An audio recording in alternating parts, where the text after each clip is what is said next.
Pokoknya siapa yang nyerang Islam, bully, habisi di media sosial, saudara. Takbir.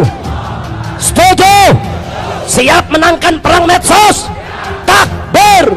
Subhanallah walhamdulillah wa la ilaha illallah. Kemudian saudara, kalaupun kita tidak sempat bertemu lagi, kalaupun saudara kita tidak sempat lagi untuk duduk mengkaji persoalan-persoalan selanjutnya, Anda boleh silakan membuka website kami, baik website FPI www.fpi.org.id atau website pribadi saya www.habibrizieq.com. Kita sedang perang media, perang di alam maya, perang medsos, saudara, untuk pembentukan opini-opini yang baik untuk perjuangan Islam di Republik Indonesia. Nah, karena itu saya himbau kepada Anda semua, bagi mereka yang punya HP, bagi mereka yang punya laptop, bagi mereka yang biasa mengakses internet, tolong aktifkan diri Anda untuk membela Islam.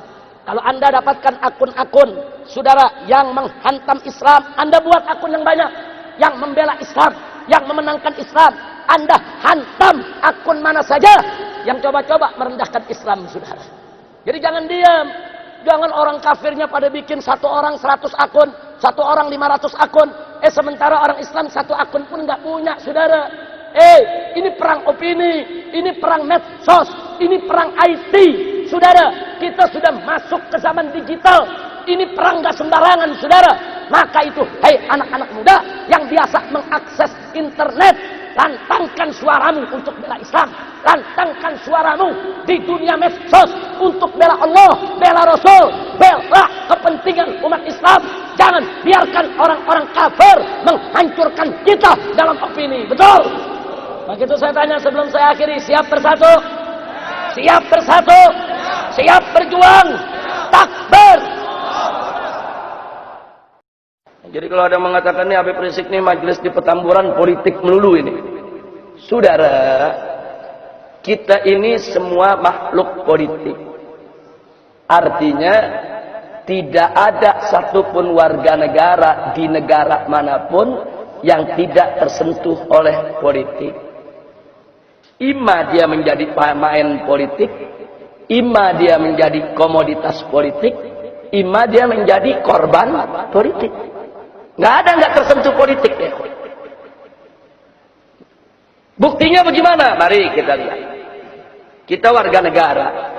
Saya tanya, wajib tidak tunduk kepada undang-undang? Kalau melanggar undang-undang dipenjara nggak? Dipenjara. Saya tanya, undang-undang siapa yang buat? DPR. DPR lembaga politik bukan? Itu keputusan politik, saudara. Anggota DPR musyawarah membuat undang-undang, diambil keputusan, undang-undang itu diberlakukan kepada setiap negara. Itu putusan politik. Jadi siapa bilang kita ini bisa terlepas dari politik? Nggak bisa, saudara. Makanya salah kaprah, saudara. Kalau ada mengatakan, saudara ngaji-ngaji, kita nggak usah bicara politik. Kalau kita nggak bicara politik, nanti para bajingan yang main politik, saudara. Kalau umat Islam tidak berpolitik, nanti yang berpolitik itu koruptor, bajingan, orang kafir, saudara, orang-orang yang akan ngerjai kita semua. Nggak bisa. Sekarang umat Islam jangan berpolitik, umat Islam jangan bicara politik. Akhirnya umat Islam pada bodoh soal politik, saudara. Kiai nggak ada mendekat ke politik, habaib nggak ada mendekat ke politik. Akhirnya yang masuk ke jurang politik hanya para bajingan, para penjahat, saudara. Mereka yang tidak menjalankan ajaran agama, akhirnya mereka yang buat undang-undang, mereka yang buat keputusan, mereka yang buat aturan, kita yang mesti melaksanakan. Jangan, kalau kita nggak mau berpolitik praktis, silakan. Tapi jangan sampai mengatakan, saya nggak mau bicara politik sama sekali. Nggak boleh, saudara. Nggak boleh. Kalau Anda tidak berpolitik, saudara, Anda akan jadi komoditas politik. Berapa banyak majelis-majelis taklim menjadi komoditas politik, saudara? Hanya dijadikan sekrup oleh partai politik. Begitu lagi pilpres, begitu lagi pilkada, bantuan diberikan kepada berbagai macam majelis-majelis taklim untuk dukung calon ini, dukung calon itu, dukung partai ini, dukung partai itu. Itu namanya komoditas politik. Hanya diperalat kok, cuma dijadikan sekrup kok. Ketua majelis taklim tadi, saudara, punya hak untuk menentukan siapa calonnya. Cuma dijadikan sekrup untuk memperkuat orang lain. Maka itu kita katakan di sini khususnya kepada generasi muda yang punya bakat politik, masuk politik. Tapi ingat, kalau Anda mau jadi politisi, kalau Anda mau jadi pemimpin di negeri ini, dari mulai Anda muda, dari mulai sekarang, jangan melakukan suatu pekerjaan yang akan menyulitkan Anda di masa depan. Jangan mencuri, jangan berzina, jangan menenggak minuman keras. Saudara, jangan berbuat yang asusila. Ini anak-anak muda, subhanul yawm rijalul ghad, pemuda hari ini, pemimpin di hari yang akan datang. Kalau hari ini Anda melakukan tindakan-tindakan asusila, tindakan-tindakan amoral, itu akan terus melekat sampai Anda dewasa nanti. Dan bahaya kalau Anda punya segudang kekurangan, segudang celah, segudang kejahatan, jangan terjun di politik. Berbahaya. Kenapa? Sebab kejahatan Anda, kebejatan Anda, keburukan Anda akan dijadikan alat oleh musuh untuk memeras Anda. Itu akan terjadi pemerasan politik. Bikin undang-undang macam ini ya. Kalau kau nggak setuju, ini nanti kejahatanmu kami ungkap. Bikin aturan seperti ini ya. Kalau kau nggak setuju, ini nanti kebejatanmu akan kami sebarluaskan ke tengah masyarakat. Ini namanya pemerasan politik. Jadi kalau Anda mau jadi pemimpin di negeri ini kayak anak-anak muda, Anda mau jadi anggota dewan, Anda mau jadi menteri, Anda mau jadi presiden, dari sekarang jadilah pemuda yang bersih. Bersih. Bersih akidahnya, bersih syariatnya, bersih akhlaknya. Sehingga begitu ke depan Anda menjadi pemimpin bangsa, tidak ada yang bisa memeras Anda. Nggak ada yang bisa ngancam, nggak ada. Anda bisa dengan bebas mengambil keputusan tanpa ancaman, tanpa pemerasan politik. Nah ini yang mesti ditanamkan ke anak-anak muda kita. Jangan anak-anak muda kita diajarin dari muda, jangan berpolitik, jauhkan diri dari politik. Nah kalau anak muda yang bagus pada jauh dari politik, akhirnya main politik narkobais semua. Nah kalau pecandu narkoba main politik, akhirnya besok ada undang-undang melindungi narkoba. Jadi sekali lagi ya kawan, jangan sampai kita termakan. Saya tidak suka ikut partai politik. Saya nggak mau ikut politik praktis, tapi saya tidak boleh buta politik. Harus tahu politik, harus ngerti politik. Bagaimana politik yang dimainkan oleh musuh-musuh Islam. Sehingga kalau kita tahu langkah mereka, kita akan melakukan langkah-langkah untuk mengkanter dan melawan kejahatan politik mereka ya kawan. Kira-kira jelas tidak? Seperti sekarang kita teriak, udah nggak usah ikut politik, udah nggak ikut politik. Besok ini yang akan milih gubernur di Jakarta ini adalah warga, saudara. Anda semua akan ikut sertakan untuk memilih. Begitu Anda masuk TPS, Anda tusuk pilihan Anda sudah berpolitik praktis. Siapa bilang Anda nggak berpolitik? Omong kosong, saudara. Dan posisi kita sekarang dilematis. Ada mengatakan baik, saya nggak mau berpolitik, saya nggak mau masuk kotak TPS dan seterusnya. Baik, kalau Anda golput terus orang kafir lagi yang menang. Ingat, pada pemilihan gubernur yang lalu, saudara, di Jakarta yang menang adalah golput. Yang menang golput, saudara, di Jakarta. Catat itu baik-baik ya kawan. Itu yang milih Jokowi Ahok dengan yang milih Fauzi Bowo ketika itu, saudara. Hanya sedikit perbedaannya, saudara. Hanya antara 2,1 sama 2,2 juta. Tapi yang jadi golput lebih dari 2,6 juta. Tidak datang ke TPS dan tidak memberikan hak suara. Nah saya minta kepada yang golput-golput itu, hari ini yuk sama-sama kita berjihad. Yuk sama-sama kita berjuang. Yuk kita datangi itu TPS-TPS. Kita berikan suara kita untuk calon gubernur muslim. Harus muslim yang menang. Harus berjuang. Bukan saatnya lagi ini kita golput ini. Suara Anda dibutuhkan umat. Suara Anda dibutuhkan oleh perjuangan ini. Suara Anda dibutuhkan oleh saudara-saudara Anda di ibu kota ini untuk menuju Jakarta yang berakhlak, Jakarta yang bersyariat, Jakarta yang lebih baik, saudara.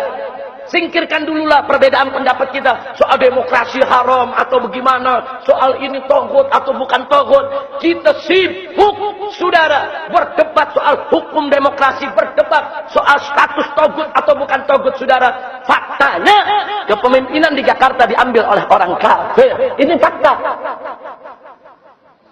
Jadi singkirkan perdebatan kita, cukup kita berdebat di forum-forum terbatas. Silakan masing-masing untuk menyampaikan hujahnya, sudah. Silakan. Akan tetapi urusan kepemimpinan di Jakarta menjadi kewajiban kita bersama. Harus kita rebut. Jangan lagi berikan kesempatan kepada orang kafir untuk memimpin Jakarta, ya ikhwan. Kira-kira yang saya sampaikan jelas tidak? Jadi jangan kaget kalau ceramah saya mau di majelis kek, mau di masjid kek, saudara, mau di luar, di panggung, di mana saja, saudara, tetap saya akan giring umat untuk mengenal Islam yang komprehensif. Islam itu akidah, syariat, dan akhlak. Islam itu ibadat dan muamalah. Islam itu, saudara, bukan hanya mengatur urusan akhirat, tapi Islam juga mengatur urusan dunia. Islam itu akidah, syariat, dan akhlak. Islam itu dunia akhirat. Islam itu ibadat dan muamalat. Saudara, Islam itu bukan hanya mengatur sholat, puasa, zakat, dan haji saja, tapi Islam juga punya perangkat aturan untuk mengatur urusan bisnis, perdagangan, perbankan, politik, tata negara. Islam ini lengkap. Allah nyatakan dalam Al-Quran, faqala ta'ala li nabiyyihi sayyidina Muhammadin sallallahu alaihi wasallam, al-yawma akmaltu lakum dinakum. Hari ini telah aku sempurnakan bagi kamu sekalian agamamu. Islam agama yang sempurna. Jadi jangan ada mengatakan jangan berpolitik. Kalau dia mengatakan begitu, seolah-olah Islam ini nggak punya aturan politik, saudara. Buka kitab fikih. Buka kitab fikih, saudara. Dalam kitab fikih, saudara, ada fiqh syiah. Ada fikih yang mengatur tentang hubungan internasional antara negara-negara Islam dengan negara di luar Islam. Dan juga di sana, saudara, ada fiqhun nuzul. Ada fikih yang mengatur tentang tata negara. Bagaimana cara mengangkat khalifah, apa syarat khalifah, bagaimana itu kepemimpinan harus diwujudkan, dan seterusnya. Sampai-sampai Al-Imam Al-Mawardi Asy-Syafi'i mengarang kitab khusus dengan judul Al-Ahkamus Sultaniyah. Saudara, hukum-hukum yang berkaitan dengan pemerintahan. Siapa bilang Islam tidak punya aturan soal pemerintahan? Siapa bilang Islam tidak punya aturan untuk berpolitik? Siapa bilang Islam tidak boleh berpolitik, saudara? Ya, tapi jangan Islam diperalat untuk politik. Tidak boleh.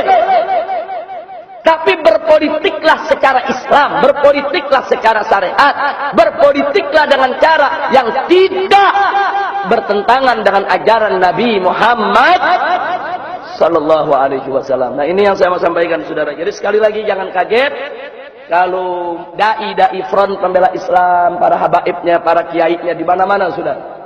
Di mana-mana mereka tidak diam dalam urusan politik. Saya tunjukkan di sini ada Habib Muhsin bin Ahmad Al-Attas. Ini berkali-kali, saudara, menjadi utusan, yaitu FPI gabung dengan beberapa komponen untuk menyelamatkan kepemimpinan di wilayah-wilayah mayoritas muslim tapi orang kafir yang jadi gubernur, seperti di Kalimantan Barat, seperti di Kalimantan Tengah, saudara. Beliau kalau sudah musim pemilu pilkada itu bisa duduk sebulan di Kalimantan Tengah, bisa duduk sebulan di Kalimantan Barat, saudara, untuk menyatukan umat supaya jangan sampai kursi gubernur ini jatuh ke tangan orang kafir, saudara. Di Kalimantan Barat 2 kali kita gagal, padahal sudah hampir kita berhasil, saudara. Tapi ada saja tuh tokoh-tokoh Islam yang dibayar kemudian dijadikan pemecah suara umat, saudara. Habib Muhsin tahu betul, beliau nanti bisa ceritakan bagaimana suka dukanya untuk memperjuangkan itu. Begitu juga di Kalimantan Tengah.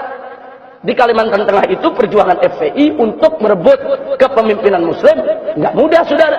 Sampai Habib Muhsin dan kawan-kawan berangkat naik pesawat, saudara, untuk dakwah ke Kalimantan Tengah. Turun di airport sudah ribuan orang-orang Dayak non-muslim yang mengepung dengan berbagai macam senjata mau dibunuh, saudara. Jadi mereka tahu betul apa yang sedang kita kerjakan. Kita nggak rela. Kepalang yang namanya Kalimantan Tengah itu 70% muslim. Lah kok gubernurnya non-muslim? Yang namanya Kalimantan Barat itu 70% muslim. Lah kok gubernurnya non-muslim? Karena kita terlalu banyak calon, saudara. Nah, aturan di daerah itu, kalau putaran pertama sudah ada pemenang dapat 30%, nggak boleh ada putaran kedua. Langsung dia menang jadi gubernur. Nah kalau sekarang non muslimnya 30%, muslimnya 70%, tapi dari muslimnya ada 5 calon. 70% bagi 5 calon, saudara. 20% aja nggak dapat. Sementara si non muslim kompak 30% buat dia. Sekali putar kita kalah. Itu yang terjadi di Kalimantan Barat, dan itu yang terjadi di Kalimantan Tengah selama 2 periode. Tapi alhamdulillah, tahun ini, saudara, dengan pertolongan Allah Subhanahu wa taala, di Kalimantan Tengah kita berhasil merebut kepemimpinan Kalimantan Tengah. Saat ini gubernur Kalimantan Tengah dan wakil gubernurnya adalah muslim. Alhamdulillah. Oh, marah yang non muslimnya, tuntut ke Mahkamah Konstitusi. Silakan. Di Mahkamah Konstitusi tetap yang muslim dimenangkan. Oh, sekarang mereka ngancam mau melakukan kekerasan. Silakan. Umat Islam di Kalimantan Tengah sudah bersatu, nggak bisa diadu lagi, saudara. Dulu diadu Melayu sama Madura, disuruh perang, saudara. Nah, dipanas-panasi Dayak-Dayak Muslim, disuruh perang sama Madura, saudara. Sekarang mereka sudah bersatu. Yang Dayak Muslimnya, yang Melayunya, yang Maduranya, Banjarnya, Bugisnya, saudara, Makassarnya, rame-rame bersatu. Begitu kita bersatu, nggak berani mereka melakukan tindak kekerasan sampai hari ini, ya ikhwan. Nah, jadi kayak Haji Sobri Lubis, kayak Haji Misbahul Anam, kayak Haji Awit Masyuri pulang pergi kita kirim ke Kalimantan berdakwah ke sana kemari, bukan tidak membuahkan hasil, saudara. Nah, jadi hasilnya ada, yaitu kita rebut. Nah, kalau yang jauh saja kita berjuang mati-matian untuk merebut, apalagi yang di Jakarta, saudara. Nah, di Jakarta ini kan kita kecolongan. Kecolongannya apa? Kemarin nggak ada umat Islam yang pilih Ahok tuh, nggak ada. Nggak ada, saudara. Ini Ahok ini kan cuma ketiban untung karena Jokowinya jadi presiden, saudara. Nah, jadi sekarang ini dia naik popularitasnya ya karena dia selama ini menjadi gubernur, kemudian sering masuk televisi, melakukan manuver-manuver politik, saudara, dan seterusnya dan seterusnya. Nah, jadi jangan kaget, tapi bukan berarti, saudara, bahwa popularitas Ahok itu pasti akan mengalahkan popularitas daripada calon-calon gubernur muslim. Enggak begitu, saudara. Kita lihat besok. Yang penting kita bersatu, kita bersama, jangan pecah. Saya ingatkan kepada para habaib, para kiai, khususnya para pimpinan agama, wallahi demi Allah, kalian yang paling bertanggung jawab.